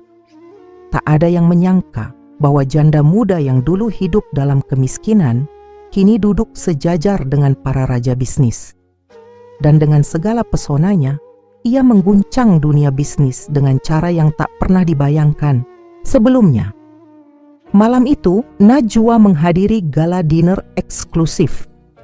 Ia mengenakan gaun hitam panjang yang membentuk siluet tubuhnya dengan sempurna. Kalung berlian menghiasi leher jenjangnya. Langkahnya penuh percaya diri saat memasuki ruangan penuh pria-pria kaya yang langsung menoleh begitu melihatnya. Itu dia, janda Hasan. Sungguh luar biasa, dia bahkan lebih menawan dari yang kita bayangkan. Bisikan-bisikan itu terdengar di sekelilingnya, tetapi Najwa tetap berjalan anggun, membiarkan setiap pasang mata menelannya bulat-bulat. Malam ini, ia bukan lagi korban. Malam ini ia adalah penguasa. Seorang pria mendekatinya, tinggi, gagah, dengan jas mahal dan senyum menggoda. Ia adalah Raka Adijaya, pemilik jaringan hotel mewah di seluruh negeri. "Najwa," katanya dengan suara dalam, "senang akhirnya bisa bertemu langsung denganmu." Najwa tersenyum tipis. "Senang bertemu dengan Anda juga, Tuan Raka." Raka menyesap anggurnya, lalu menatapnya dengan tatapan yang lebih dalam. "Aku mendengar banyak hal tentangmu. Kamu benar-benar wanita yang luar biasa." Najwa tertawa kecil. "Begitu banyak pujian, tetapi aku yakin kamu bukan tipe pria yang sekadar memberi sanjungan kosong." Raka tersenyum. "Kamu benar, aku tidak pernah bermain-main, dan aku tidak pernah mengincar sesuatu. Jika aku tidak benar-benar menginginkannya, ada ketegangan di antara mereka. Ketegangan yang terasa seperti permainan, penuh daya tarik yang menggoda. Tetapi di sudut ruangan, Najwa bisa merasakan sesuatu yang aneh. Seperti ada seseorang yang mengawasinya. Matanya sedikit melirik ke cermin besar di belakang Raka. Dan di sana, sosok Hasan kembali muncul. Menatapnya dari kejauhan. Wajahnya tidak lagi marah. Kini, ia tersenyum. Senyuman yang dingin, penuh arti. Seolah mengatakan, mainkan permainanmu Najwa, tapi jangan lupa, aku masih di sini. Darah Najwa kembali berdesir, tetapi kali ini ia tidak akan goyah. Malam ini ia adalah ratunya, dan siapapun yang ingin bermain di dunianya harus siap mengikuti aturannya. Malam di kota itu bersinar lebih terang dari biasanya. Lampu-lampu kristal berpendar lembut menghamparkan suasana mewah di aula pesta yang dipenuhi para pengusaha, sosialita, dan tokoh-tokoh penting. Di tengah kemewahan itu, Najwa berdiri anggun dengan gaun merah yang membalut tubuhnya dengan sempurna. Ia tidak hanya menjadi pusat perhatian, tetapi pusat gravitasi, membuat setiap pria yang menatapnya seolah tertarik lebih dalam ke dalam dunianya yang penuh misteri dan daya pikat. Di sisi lain, ruangan, Raka Adijaya, pria yang sejak awal telah menunjukkan ketertarikannya, mengangkat gelas anggurnya ke arah Najwa. Senyuman penuh makna menghiasi bibirnya. Najwa membalas dengan lirikan tajam sebelum perlahan melangkah mendekatinya. Setiap gerakannya terukur, penuh pesona. Malam ini bukan tentang perkenalan biasa. Malam ini adalah awal dari permainan yang lebih berani. Kau tampak lebih berbahaya malam ini, Najwa. Suara Raka dalam dan terdengar penuh godaan. Najwa tersenyum tipis, memainkan jemarinya di tepi gelas anggur yang dipegangnya. Berbahaya? Najwa menatapnya penuh arti. Sejak kapan seorang pria seperti kamu takut pada bahaya? Raka mendekat, suaranya menurun, nyaris berbisik. Sejak aku bertemu dengan seorang wanita yang bisa membakar segalanya dengan tatapannya. Napas Najwa sedikit tercekat. Ia tidak bisa memungkiri ketegangan yang kini menyelimuti mereka berdua. Di antara keramaian pesta, seakan hanya ada mereka berdua. Raka bukan pria biasa. Ia bukan hanya kaya, tetapi juga penuh kendali. Dan hal itu justru membuat Najwa semakin tertantang. Ia ingin melihat sejauh mana pria ini bisa bertahan dalam permainannya. Tanpa berkata banyak, Najwa mengambil tangan Raka dan menariknya keluar dari aula pesta. Raka tidak menolak, membiarkan dirinya dibawa menuju balkon pribadi yang hanya diterangi cahaya bulan. Di sana, udara malam terasa lebih hangat dari seharusnya. Atau mungkin itu hanya karena panas yang mulai membakar di antara mereka. Najwa menatap Raka, matanya tajam. Apa kau benar-benar menginginkanku, Raka? Raka tidak langsung menjawab. Sebaliknya, ia menyentuh pipi Najwa dengan lembut. Ibu jarinya menelusuri garis rahangnya. Najwa, aku tidak tertarik pada sesuatu yang mudah kudapatkan. Ia mendekatkan wajahnya, hingga napas hangatnya terasa di kulit Najwa. Tapi untukmu, aku bisa melanggar banyak aturan. Dada Najwa naik turun dengan cepat. Ia tahu ini berbahaya. Bukan hanya karena Raka adalah pria yang tidak bisa ditebak, tetapi juga karena sesuatu yang lebih besar sedang mengintai. Di antara desir angin malam, ia bisa merasakan mata tak kasat mata sedang mengawasinya. Sosok yang sejak dulu masih terjebak dalam bayangannya. Hasan dan Najwa mencoba mengabaikan ketakutannya. Ia ingin tahu seberapa jauh ia bisa bermain dengan api ini. Tanpa berpikir panjang, ia menarik kerah jas Raka dan mendekatkan bibirnya. Hanya beberapa inci jaraknya cukup untuk membuat pria itu menahan napas. Kalau begitu, tunjukkan padaku bagaimana caramu melanggar aturan. Dan saat itulah segalanya mulai terbakar. Malam semakin larut, tetapi gairah yang membara di antara mereka justru semakin menyala. Di balkon yang hanya diterangi cahaya bulan, angin malam berembus lembut membawa aroma anggur dan parfum yang bercampur dengan desir hasrat yang tak terbendung. Najwa menatap Raka dalam-dalam, matanya menyala dengan tantangan yang menggoda. "Aku ingin melihat batas keberanianmu, Raka," bisiknya pelan, suaranya bagaikan mantera yang menjerat. Raka tersenyum tipis, senyuman yang penuh misteri dan ketertarikan yang semakin dalam. Tangannya perlahan menyentuh pinggang Najwa, mendekatkannya hingga tubuh mereka hampir melebur menjadi satu. "Hati-hati Najwa," jawabnya dengan nada rendah dan menggetarkan. "Jangan sampai kau terbakar oleh api yang kau nyalakan sendiri." Najwa mengangkat wajahnya, bibirnya hanya sejengkal dari bibir Raka. Matanya menantang penuh gairah yang sulit dikendalikan. "Aku tidak pernah takut terbakar, Raka." Dan saat itu juga seolah waktu berhenti. Raka menurunkan wajahnya, semakin dekat hingga napas mereka menyatu dalam kehangatan yang menegangkan. Hanya ada mereka berdua di dunia ini. Tak ada suara lain selain detak jantung yang berpacu lebih cepat. Namun, dari bayangan di kaca balkon, Najwa melihat sesuatu. Sesosok bayangan hitam berdiri di sudut ruangan, memperhatikan mereka dengan tatapan kosong. Bulu kuduk Najwa meremang seketika. Seketika, gairah yang menyala itu berubah menjadi rasa dingin yang menjalar ke seluruh tubuhnya. Sosok itu Hasan. Wajahnya tidak penuh amarah seperti sebelumnya. Tidak, ia justru tersenyum. Senyuman yang dingin, senyuman yang seakan berkata, "Nikmati permainanmu, Najwa. Aku selalu ada di sini." Napas Najwa tercekat, tubuhnya menegang. Raka yang menyadari perubahan ekspresi Najwa mengernyitkan dahi. "Ada apa?" tanyanya pelan. Suaranya masih penuh ketertarikan, tetapi kini juga bercampur dengan sedikit kebingungan. Najwa tidak menjawab. Ia hanya memejamkan matanya sejenak, mencoba mengusir perasaan aneh yang menyelimutinya. Ketika ia membuka matanya kembali, bayangan itu telah menghilang. Apakah ia hanya berhalusinasi atau apakah arwah Hasan benar-benar ada di sini? Ia menarik napas dalam-dalam, mencoba menenangkan dirinya. Tidak, ia tidak boleh terjebak dalam ketakutan ini. Malam ini adalah miliknya. Ia akan menikmati setiap detik permainan ini. Tanpa banyak berpikir lagi, Najwa menarik Raka lebih dekat. Kali ini tanpa ragu. Ia ingin membuktikan bahwa ia tidak takut.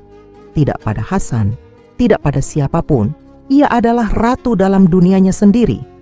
Dan malam ini, ia akan membakar segalanya dalam api yang tidak akan pernah padam. Pagi itu, matahari menyelinap masuk melalui jendela kamar hotel mewah, membelai kulit Najwa yang masih terbungkus selimut sutra. Nafasnya masih terasa berat, tubuhnya lelah, namun hatinya dipenuhi rasa tenang yang jarang ia rasakan sebelumnya. Di sampingnya, Raka masih tertidur dengan dada telanjang yang naik turun perlahan. Tatapan Najwa tertuju pada wajah pria itu, tampan, kuat, dan penuh ketenangan. Sesuatu di dalam dirinya berkata bahwa mungkin untuk pertama kalinya dalam hidupnya, ia menemukan seseorang yang bisa menjadi tempat bersandar. Tidak ada kemiskinan, tidak ada kesedihan, tidak ada ketakutan. Hanya ada rasa bahagia yang belum pernah ia rasakan sebelumnya. Ketika Raka akhirnya terbangun, ia mendapati Najwa tengah duduk di tepi ranjang. Membelakanginya, ia tersenyum tipis, lalu menarik tubuh wanita itu ke dalam pelukannya. "Kau bangun terlalu cepat, Najwa." Suara Raka serak, tetapi ada kehangatan di dalamnya. Najwa tertawa kecil. "Aku terbiasa bangun pagi." Raka mengecup bahunya lembut. "Mulai sekarang biasakan bangun lebih siang. Aku ingin lebih lama bersamamu." Najwa berbalik menatap mata Raka yang berbinar penuh gairah. "Jangan terlalu cepat jatuh cinta, Raka," bisiknya sambil menyusuri rahang pria itu dengan jemarinya. Raka tersenyum lalu mencium bibirnya penuh kelembutan. "Aku tidak jatuh cinta, Najwa," gumamnya di antara ciuman mereka. "Aku hanya ingin membuatmu bahagia." Siang harinya, mereka menikmati makan siang di tepi pantai pribadi. Ombak bergulung perlahan, langit biru cerah tanpa awan, dan angin laut membawa aroma asin yang menenangkan. Najwa merasa seperti seorang ratu dalam kerajaan yang penuh kemewahan. Ia tak perlu lagi merasakan kesulitan hidup seperti dulu. Tak perlu lagi menangis di sudut rumah kontrakan yang pengap. Kini, ia menikmati anggur mahal dan hidangan yang disajikan oleh pelayan pribadi. Kini, ia ditemani oleh pria yang memujanya. Kini, ia benar-benar hidup. Seandainya hidup selalu seperti ini, gumamnya sambil menatap laut. Raka menggenggam tangannya. "Aku bisa membuatmu hidup seperti ini selamanya, Najwa." Wanita itu tersenyum menatap pria di sampingnya dengan penuh arti. Ia tahu kebahagiaan ini bisa saja sementara, tapi untuk saat ini ia ingin menikmatinya tanpa berpikir terlalu jauh. Malam ini, Najwa tidak sekadar hadir, ia menguasai seluruh ruangan. Dalam balutan gaun beludru hitam yang membalut tubuhnya dengan sempurna, ia melangkah ke dalam ballroom megah dengan anggun. Gaun itu berpotongan rendah di punggung, memperlihatkan kulitnya yang mulus, sementara belahan di paha memberikan sentuhan sensual yang nyaris berbahaya. Dari sudut-sudut ruangan, tatapan para pria kelas kakap tertuju padanya. Para pengusaha sukses, politikus berpengaruh, hingga pewaris keluarga konglomerat, mereka semua mendambakan Najwa. Ia bukan hanya seorang wanita cantik, ia adalah simbol dari daya tarik yang tidak bisa ditolak. Wanita yang mampu membuat pria manapun bertekuk lutut hanya dengan tatapannya. Di tengah ruangan, Raka tidak bisa mengalihkan pandangannya. Ia tahu bahwa malam ini bukan hanya dirinya yang menginginkan Najwa. Namun, ia juga tahu bahwa Najwa bukan milik siapapun. Ia bukan wanita yang bisa dimiliki, ia adalah wanita yang memilih. Ketika Najwa akhirnya melangkah mendekatinya, Raka menahan napas. "Kau datang telat," ujarnya dengan suara dalam. Najwa tersenyum misterius. "Aku ingin memastikan semua orang melihatku lebih dulu." Raka tertawa pelan. "Dan kau berhasil. Aku rasa separuh pria di ruangan ini sudah jatuh cinta padamu." Najwa mendekat. Jari-jarinya menyusuri jas Raka dengan santai. Jatuh cinta hanyalah permainan bagi mereka. Aku lebih tertarik pada mereka yang siap mempertaruhkan segalanya. Tatapan mereka bertaut. Malam ini, mereka bukan hanya pasangan di pesta. Ini, mereka adalah pusat gravitasi yang menarik seluruh perhatian. Dan Najwa, seperti biasa, menikmati setiap detiknya. Di sudut ruangan, beberapa pria mengamati mereka dengan tatapan penuh perhitungan. Di antara mereka ada seorang pria yang tidak bisa mengalihkan pandangan dari Najwa. Namanya Arsya Wijaya, seorang taipan properti yang kekayaannya bahkan bisa membuat Raka terlihat biasa saja. Arsya menyesap anggurnya perlahan, lalu melemparkan senyum kecil, menarik. Gumamnya, "Satu hal yang pasti, ia tidak akan diam saja melihat wanita seperti Najwa hanya menjadi milik satu orang." Malam ini adalah awal dari permainan yang lebih besar. Sebuah permainan yang akan mengguncang segalanya. Malam demi malam, Najwa semakin tenggelam dalam dunianya yang baru. Dunia di mana ia menjadi pusat dari segala perhatian, pujaan, dan keinginan. Bukan hanya Raka yang terpikat padanya. Setiap malam, pria-pria berkelas tinggi berlomba untuk memenangkan. Perhatiannya menawarkan lebih dari sekadar kekayaan. Mereka menawarkan pengalaman, kehangatan, dan kenikmatan yang hanya bisa diberikan oleh mereka yang memiliki segalanya. Di dalam kamar suite hotel bintang 5, di atas ranjang dengan spray sutra mahal, ia menyerahkan dirinya bukan karena kelemahan, tetapi karena kekuatan. Setiap sentuhan adalah bukti bahwa ia mengendalikan permainan ini. Ia bukan wanita lemah yang menangis karena ditinggalkan. Ia adalah ratu dalam dunianya sendiri. Malam ini, pria yang menghangatkannya adalah Arsya Wijaya. Arsya menatap Najwa seakan ia adalah permata langka yang tidak bisa dimiliki sembarang orang. Tangannya menyusuri punggung telanjang Najwa dengan lembut, napasnya hangat di leher wanita itu. "Kau berbeda, Najwa," bisiknya. Najwa tersenyum samar, matanya setengah terpejam menikmati sentuhan pria itu. "Apa yang membuatmu berpikir begitu?" Arsya membalik tubuh Najwa, menatap matanya dalam-dalam. "Kebanyakan wanita menginginkan cinta. Kau menginginkan kekuasaan." Najwa menatapnya tajam. "Dan itu membuatmu takut?" Arsya tersenyum tipis, lalu mengecup lembut bahu Najwa sebelum menjawab. "Tidak, justru itu yang membuatku semakin menginginkanmu." Malam itu penuh dengan gairah yang menghanguskan. Tidak ada cinta, tidak ada janji, hanya ada hasrat dan permainan. Namun di antara semua itu, Najwa tidak menyadari bayangan yang mengawasi mereka. Dari sudut ruangan, dari balik cermin besar yang terpajang di dinding, sepasang mata mengintip dalam diam. Tatapan penuh amarah, penuh kegelapan. Sosok itu, Hasan Bun, ia melihat segalanya, ia tahu segalanya. Dan ia tidak akan membiarkan Najwa terus bermain dalam dunianya tanpa konsekuensi. Saat Najwa tertidur dalam pelukan Arsya, angin dingin berembus dari jendela yang entah sejak kapan terbuka. Di dalam tidurnya, ia bermimpi, atau mungkin itu bukan sekadar mimpi. Ia melihat sebuah kamar gelap, dindingnya berlumuran darah. Dan di tengah ruangan itu Hasan berdiri dengan senyum mengerikan. "Najwa," suaranya bergaung. "Permainanmu hampir berakhir." Najwa terbangun dengan napas tersengal. Darahnya terasa membeku. Ia menoleh ke sisi tempat tidur. Arsya masih tertidur lelap, tidak menyadari apapun. Tetapi dari sudut kamar, cermin besar itu, cermin itu kini penuh retakan. Seakan seseorang telah menghantamnya dengan amarah yang tak terbendung. Najwa menelan ludah. Malam yang penuh gairah kini meninggalkan ketakutan yang perlahan mulai merayap ke dalam dirinya. Najwa kini bukan lagi sekadar wanita cantik yang dikejar-kejar pria kaya. Ia adalah kekuatan.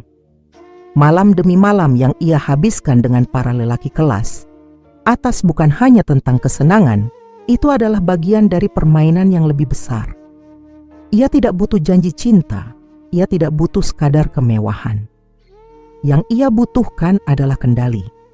Dan kini, dengan saham 4% di setiap perusahaan pria yang telah menikmati dirinya, Najwa telah mencapai puncak permainan ini. Sebuah pertemuan bisnis diadakan di sebuah penthouse mewah. Di ruangan itu duduk 5 pria paling berkuasa di dunia bisnis. Mereka yang dulu menatapnya dengan hasrat, kini menatapnya dengan rasa gentar yang tersembunyi. Mereka adalah pemilik perusahaan properti, teknologi, perbankan, bahkan jaringan hotel terbesar di negeri ini. Namun kini, Najwa memiliki 40% dari semua itu. Dan di ruangan ini, ia duduk di kursi utama. Ratu di tengah para raja. Seorang pria paruh baya, Taufan Taipan yang telah menguasai pasar properti selama 3 dekade, mengusap dahinya yang berkeringat. "Kau sudah mendapatkan banyak dariku, Najwa. Apalagi yang kau inginkan?" Najwa tersenyum tipis memainkan gelas anggurnya. "Aku tidak ingin lebih, Taufan. Aku hanya ingin memastikan bahwa aku mendapatkan bagian yang pantas." Seorang pria lain, Dirga, pemilik perusahaan ekspor-impor terbesar di Asia Tenggara, menatapnya tajam. "Kau tahu apa yang kau lakukan, Najwa? Kau tidak hanya memiliki saham, kau memiliki kekuasaan atas kami." Najwa menatap pria itu dengan dingin. "Bukankah itu yang kalian ajarkan padaku?" Dunia ini tentang siapa yang memiliki kendali, bukan? Kalian menganggap aku hanya wanita yang bisa dipermainkan. Sekarang lihatlah siapa yang sebenarnya bermain. Mereka terdiam. Mereka tahu Najwa benar. Dalam diam, mereka mulai memahami bahwa mereka tidak pernah memiliki Najwa. Justru mereka yang telah menjadi miliknya. Di balik semua ini, ada satu pria yang belum menyerah. Arsya Wijaya. Pria itu berbeda dari yang lain. Ia tidak hanya melihat Najwa sebagai wanita yang bisa ditaklukkan. Ia melihatnya sebagai pesaing yang sepadan. Dan itu justru membuatnya semakin terobsesi. Malam itu, ia mengunjungi Najwa di penthouse pribadinya. Ketika Najwa membukakan pintu, ia tidak mendapati tatapan pria yang ketakutan atau tunduk padanya. Ia melihat tatapan seseorang yang menantangnya. "Kau semakin luar biasa, Najwa," ujar Arsya menutup pintu di belakangnya. Najwa tersenyum, berjalan ke meja, dan menuangkan anggur merah ke dalam 2 gelas kristal. "Kau ingin mengucapkan selamat?" Arsya mendekat, mengambil gelas dari tangan Najwa, namun alih-alih menyesapnya, ia menatap dalam-dalam ke mata wanita itu. "Aku ingin melihat sampai sejauh mana engkau bisa bertahan." Najwa menahan napas sejenak, lalu tertawa kecil. "Aku tidak bertahan, Arsya. Aku yang mengendalikan semuanya." Arsya tersenyum miring. "Benarkah? Kau yakin kau masih mengendalikan semuanya, termasuk dirimu sendiri?" Najwa mendekat, membisikkan di telinga Arsya dengan suara lembut namun tajam. "Aku tidak pernah kehilangan kendali, Arsya. Tapi, apakah itu benar?" Karena di dalam cermin besar di sudut ruangan, Najwa bisa melihat bayangan yang berdiri di belakangnya. Sosok Hasan, mata pria itu penuh amarah. Najwa menelan ludah. Untuk pertama kalinya, ia merasa ketakutan. Najwa menggenggam gelas anggurnya erat. Jari-jarinya yang biasanya lentur kini terasa kaku. Ia menelan ludah, mencoba mengabaikan bayangan di cermin itu. Hasan masih berdiri di sana. Mata pria tua itu bukan sekadar menatapnya, melumatnya. Seakan hendak menelanjangi seluruh pertahanannya, merobek kekuatan yang selama ini ia bangun. "Najwa?" Suara Arsya membuyarkan pikirannya. Najwa mengerjap, menoleh ke arahnya. Arsya menatapnya lekat. Pria itu memang cerdas. Ia bisa mencium kegelisahan, meski Najwa begitu piawai menyembunyikannya. "Kau baik-baik saja?" tanyanya. Najwa memaksa diri untuk tersenyum. "Tentu, kenapa tidak?" Tapi anggur di tangannya sedikit bergetar. Setelah Arsya pergi, malam terasa lebih sunyi dari biasanya. Najwa berdiri di depan cermin itu, menatap bayangan dirinya sendiri. Namun di sudut, bayangan Hasan masih ada. Diam, mengawasi, menunggu. Dan kali ini, ia tidak hanya berdiri, ia tersenyum. Senyum yang membuat darah Najwa berdesir ngeri. "Kau pikir kau bisa menguasai dunia ini tanpa membayar harga?" Suara itu terdengar menggema di pikirannya. Najwa menutup mata, mencoba mengusir halusinasi ini. Namun saat ia membukanya kembali, Hasan kini berdiri tepat di belakangnya. Tangannya yang keriput menyentuh bahunya, terasa dingin seperti es. Najwa tersentak dan menoleh. Tidak ada siapapun, tapi bekas sentuhannya tetap terasa. Dan tiba-tiba, udara di ruangan itu menjadi berat. Najwa mencengkeram dadanya. Napasnya tersengal, seolah ada sesuatu yang merayap di dalam tubuhnya, menelusuri aliran darahnya. Sesuatu yang tidak bisa ia kendalikan, sesuatu yang berasal dari masa lalu yang selama ini ia abaikan. Malam itu, Najwa bermimpi buruk. Ia berada di sebuah ruangan gelap, dingin, dan berbau anyir. Di sekelilingnya terdengar suara rintihan perempuan, tangisan, jeritan tertahan. Dan ketika ia berbalik, ia melihat sesuatu yang membuat perutnya mual. Tubuh-tubuh wanita bergelimpangan di lantai. Mata mereka terbuka, menatapnya tanpa ekspresi. Darah menggenang di bawah tubuh mereka, bercampur dengan air mata. Di sudut ruangan berdiri seorang pria, Hasan. Namun kali ini ia tidak sendiri. Di sampingnya ada seorang wanita tua dengan wajah penuh luka, Jannah Najwa, menjerit, namun suara itu tak keluar dari tenggorokannya. "Kau pikir kau bisa mengambil semuanya tanpa mengembalikan sesuatu?" Hasan mendekat, tatapannya bagaikan lubang neraka. "Kau pikir kau bisa hidup dari dosa tanpa dihantui arwah yang kau injak?" Najwa terbangun dengan napas tersengal. Seluruh tubuhnya basah oleh keringat. Di sekitar ranjangnya, tirai jendela berkelebat meski tidak ada angin. Dan di cermin, bayangan Hasan masih ada di sana. Tapi kali ini, ia tidak sendiri. Di belakangnya berdiri puluhan perempuan. Mata mereka penuh dendam. Mereka menatap Najwa.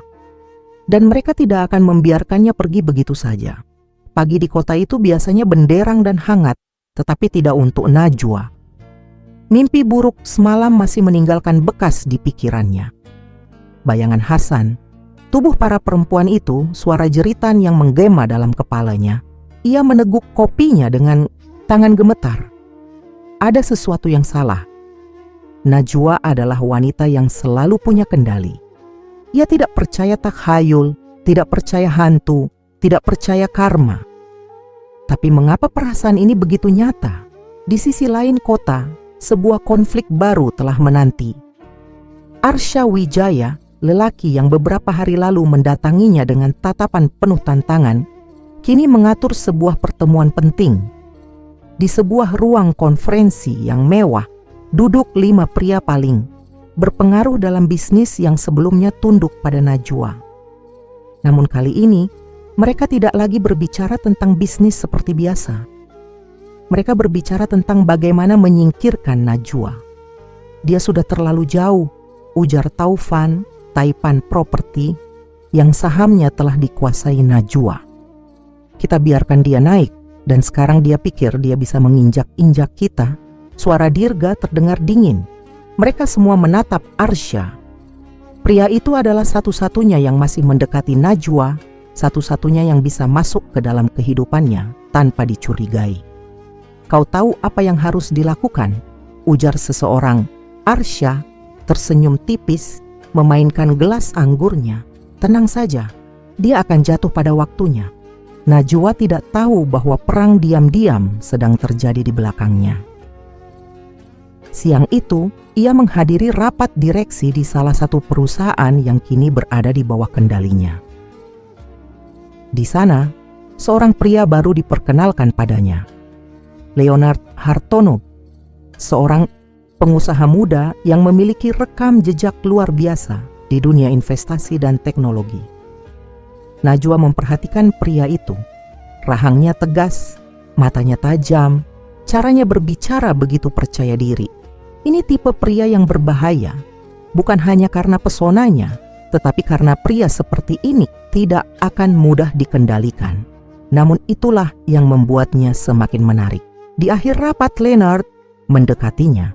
"Saya sudah lama mendengar tentang Anda, Najwa." Najwa tersenyum tipis. "Benarkah? Dan apa yang Anda dengar?" Leonard menatapnya sejenak sebelum menjawab bahwa Anda adalah wanita paling berbahaya di dunia bisnis saat ini. Najwa tertawa pelan. "Berbahaya atau menarik?" Leonard hanya tersenyum. "Mungkin keduanya." Mereka bertukar kontak dan sejak saat itu permainan baru pun dimulai. Tapi Najwa tidak tahu bahwa Leonard bukan hanya pria bisnis biasa. Dia memiliki koneksi yang jauh lebih dalam, jauh lebih gelap, dan jauh lebih berbahaya. Dan dia datang bukan hanya untuk bekerja sama, tetapi untuk menghancurkannya. Malam itu, Najwa duduk di tepi balkon penthouse-nya. Ia menikmati segelas wine ketika tiba-tiba angin berembus kencang, membuat bulu kuduknya meremang. Saat itulah ia melihatnya lagi, bayangan di cermin Hasan. Dan di belakangnya, lebih banyak perempuan lagi. Mereka semakin banyak, semakin dekat. Najwa bangkit dari duduknya, menoleh ke arah cermin besar di ruang tamunya. Bayangan, Hasan tidak lagi hanya menatap. Kali ini, ia melangkah keluar dari cermin. Najwa berteriak, tapi suaranya tenggelam oleh desiran angin malam. Lalu terdengar suara berbisik di telinganya. Najwa, waktumu akan tiba. Dan saat ia menoleh ke belakang, tidak ada siapa-siapa. Namun di cermin, ia bisa melihat sesuatu yang membuat darahnya membeku. Bayangannya sendiri tersenyum sinis. Malam itu, rumah warisan keluarga Baskoro yang kini menjadi milik penuh Najwa tampak seperti istana modern. Dari gerbang utama hingga ke dalam ruangan, setiap sudut dipenuhi kilauan cahaya dari lampu gantung kristal dan lilin-lilin mahal yang menambah kesan dramatis.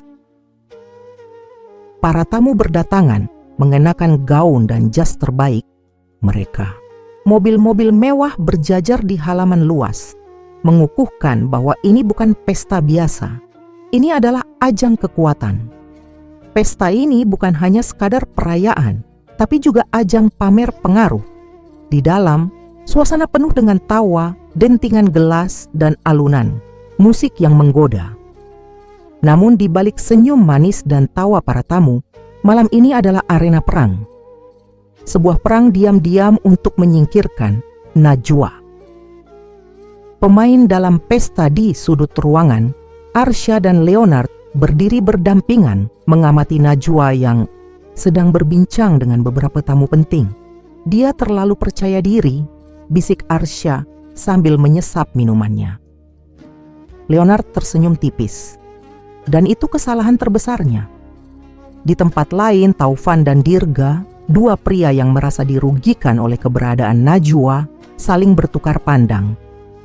Mereka sudah menyiapkan sesuatu malam ini. Di lantai atas, beberapa pria yang merupakan pesaing bisnisnya sudah berkumpul dalam sebuah ruangan rahasia.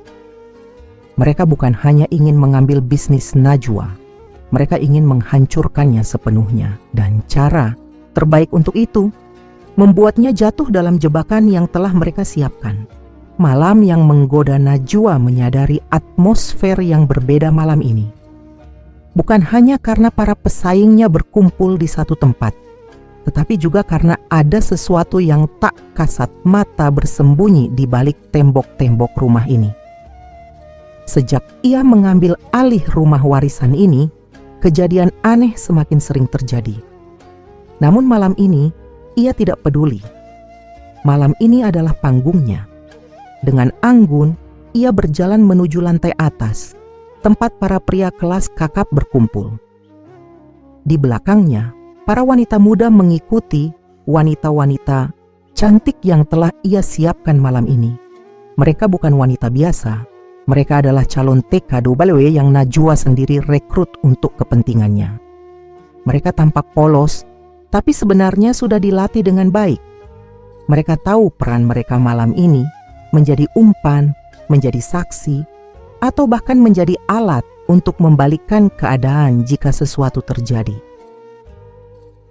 Para pria di ruangan atas bersorak kecil saat Najwa masuk bersama wanita-wanita itu. "Kalian menikmati malam ini?" Najwa bertanya dengan nada menggoda. Taufan tertawa. "Malam ini baru dimulai, sayang. Mereka tidak tahu bahwa malam ini bukan hanya tentang pesta. Malam ini adalah tentang siapa yang akan menang dan siapa yang akan jatuh.